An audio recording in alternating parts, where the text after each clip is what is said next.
Icing moments. वह लड़की जिसने आसमान को रंग दिया, घने जंगलों और ऊंचे पहाड़ों से घिरे एक छोटे से पहाड़ी गांव में झारा नाम की एक युवा लड़की रहती थी। झारा बहुत खूबसूरत थी। उसकी गहरी नीली आंखें और घने बाल थे। झारा को रंग बहुत पसंद थे और वह हमेशा एक महान चित्रकार बनने का सपना देखती थी। लेकिन उनके गांव में कला सामग्री का अभाव था और उनके सपने बहुत दूर थे। एक शाम जब सूरज ढल रहा था, झारा अपने घर के पास एक रहस्यमय जंगल में भटक गई। जैसे ही वह जंगल में अंदर गई, उसे जमीन पर एक चमकता हुआ ब्रश मिला। यह ब्रश बहुत पुराना था और इस पर अजीब चिन्ह अंकित थे। जैसे ही झारा ने उसे उठाया, उसे एक अजीब सी ऊर्जा का एहसास हुआ। उत्सुकतावश झारा ने ब्रश को हवा में लहराया और उसे आश्चर्य हुआ कि आकाश का रंग बदल गया। प्रत्येक रेखा के साथ आकाश बदलता गया। आंखें आश्चर्य से चमक उठीं।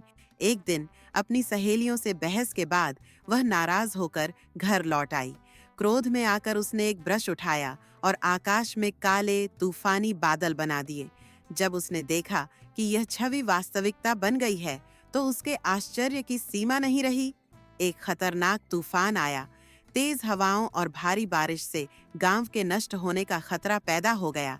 झारा घबरा गई और उसने गांव के बुजुर्ग से मदद मांगी। बुजुर्ग ने उससे कहा कि इस तूफान को रोकने के लिए उसे मिटने योग्य सदियों का इरेजर ढूंढना होगा, जो एक दूरस्थ गुफा में छिपा हुआ है।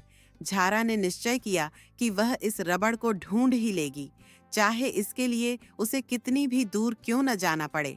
झारा का सफर आसान नहीं था। रास्ते में उसकी मुलाकात एक रहस्यमय लड़के आर्यन से होती है।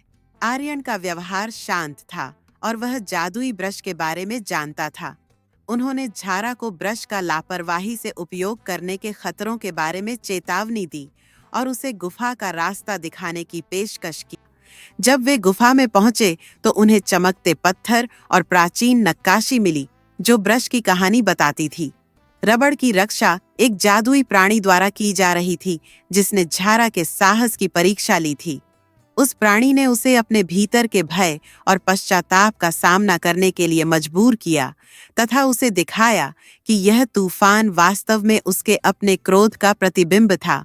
आज झारा ने अपनी भावनाओं पर काबू पा लिया और खुद को इरेजर बनने के योग्य साबित कर दिया। झारा रबड़ लेकर अपने गांव लौट आई। गांव के बीच में खड़ी होकर उसने रबड़ उठाई और तूफानी आकाश को साफ होते हुए देखा।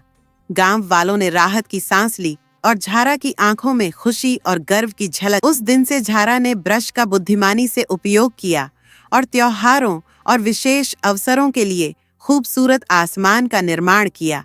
वह आसमान की चित्रकार के रूप में प्रसिद्ध हुई।